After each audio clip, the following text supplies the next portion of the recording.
time you walk into the room, got me feeling crazy, shot my heart boom boom.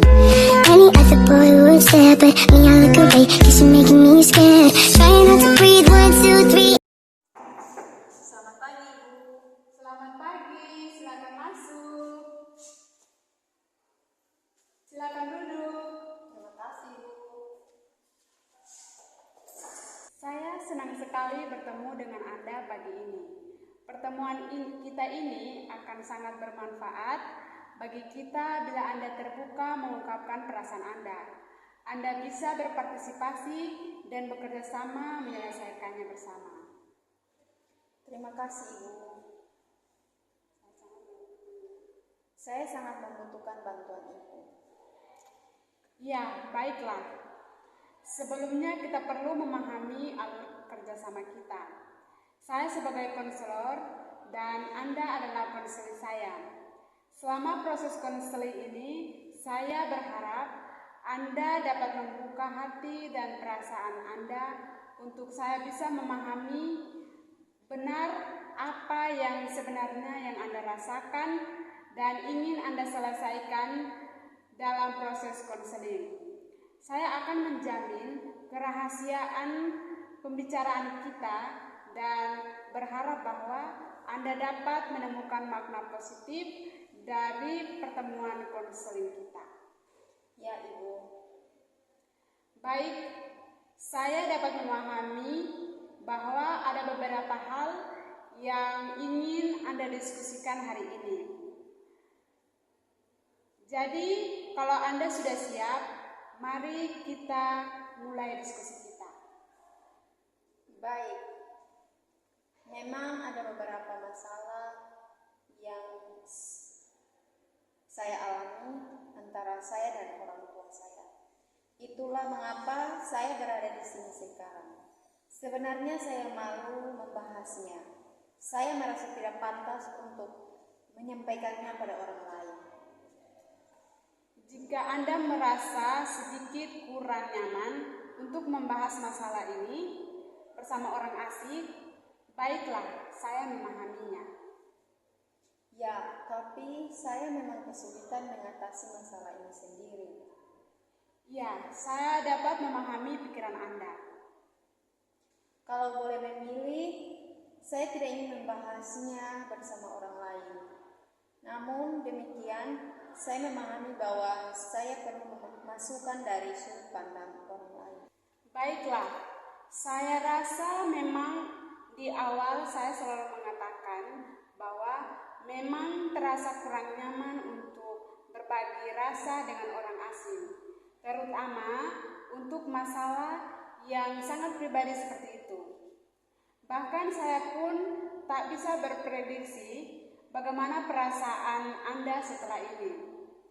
Saya telah bertemu banyak orang yang merasa kurang nyaman hingga perlahan mereka mulai terbuka dan santai untuk berbicara.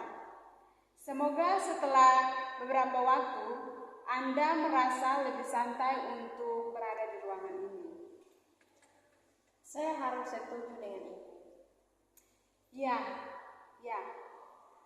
Bagus itu. Kita lihat saja nanti bagaimana ke depannya. Ya, saya belum pernah melakukan konseling sebelumnya. Namun, atas saran wali kelas saya, maka saya mengambil langkah ini. Betul. Oke. Tadi Anda bilang lebih suka menyelesaikan masalah Anda sendiri dan melakukan segala sesuatu sendiri. Saya berpikir itu akan menjadi sudut pandang yang seimbang untuk menyelesaikan masalah Anda secara mandiri dan dengan mendapatkan sudut pandang dari orang lain. Jadi saya rasa proses ini akan banyak memberi manfaat pada Anda. Bagaimana menurut pendapat Anda? Ya, memang saya belum berhasil melakukannya sendiri, Ibu. Kita coba saja ya. Mungkin ini bisa memberi Anda sedikit pencerahan. Oke? Jadi saya lebih memahami situasi Anda. Ada baiknya Anda cerita dulu apa yang Anda alami hingga saat ini. Pada awalnya, hubungan saya dengan orang tua saya baik-baik saja. Terkadang saya melihat orang tua saya kehilangan kendali diri atas saya. Biasanya saya berpikir bahwa hal ini sudah biasa terjadi dan mereka menyadari perilaku mereka.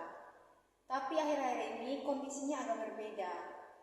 Mereka sering marah-marah dan kehilangan kesabaran, dan itu cukup meresahkan saya sekarang. Karena saya khawatir berpengaruh terhadap hasil belajar saya dan kondisi adik-adik saya. Oke, jadi kalau boleh saya ringkas.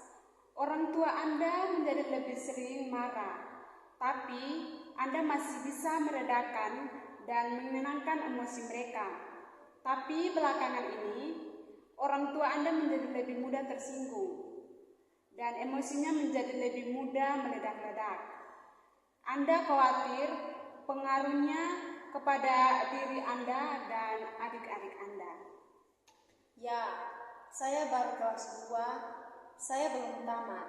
Hasil belajar saya sewaktu kelas 1 ya masih bisa saya terima, meskipun tidak secemerlang sewaktu SMP dulu. Sedangkan adik saya masih SD dan ya akan sangat sulit nantinya jika dia dibesarkan dengan lingkungan seperti itu. Ya, Anda sangat sayang terhadap adik Anda sehingga Anda membayangkan kesulitan yang Anda miliki kelak. Tetapi saat ini saya merasa bahwa semakin jauh hasrat dan belajar tersebut. Jadi, saya mulai khawatir akan pengaruhnya pada hasil belajar saya saat ini. Apalagi adik saya pun masih SD. Ya, jadi memang Anda cukup khawatir terhadap hasil belajar Anda dan kondisi mental adik Anda. Anda mungkin lebih, oke, saya bisa atasi ini. Walaupun Anda juga merasa kurang nyaman, tapi Anda lebih khawatir pada adik Anda secara mental, dan Anda khawatirnya efek buruknya. Setiap hari hanya Anda habiskan untuk menunggu bila tiba-tiba ada ledakan emosi dari orang tua Anda. Benar seperti itu? Ya, saya lebih mengkhawatirkan saya dan adik saya. Karena ada satu lagi adik saya yang belum sekolah. Daripada kondisi hubungan kami dan orang tua kami.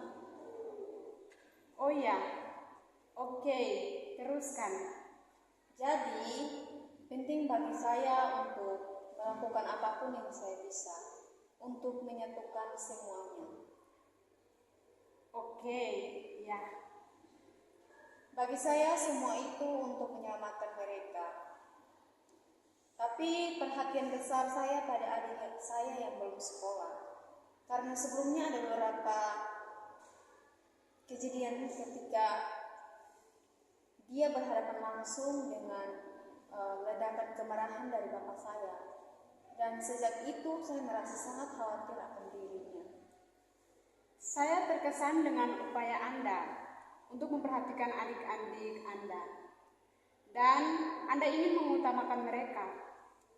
Anda ingin memastikan mereka berada di lingkungan yang stabil, dan itu adalah kerja bagus Anda sebagai kakak mereka dalam menjaga mereka. Saya hanya ingin memastikan bahwa saya masih bisa berguna bagi mereka, adik-adik saya. Ya, nampak sekali ketika Anda berbicara tentang mereka. Tentu mereka sangat spesial bagi Anda, sangat penting. Ya, mereka sangat penting bagi saya.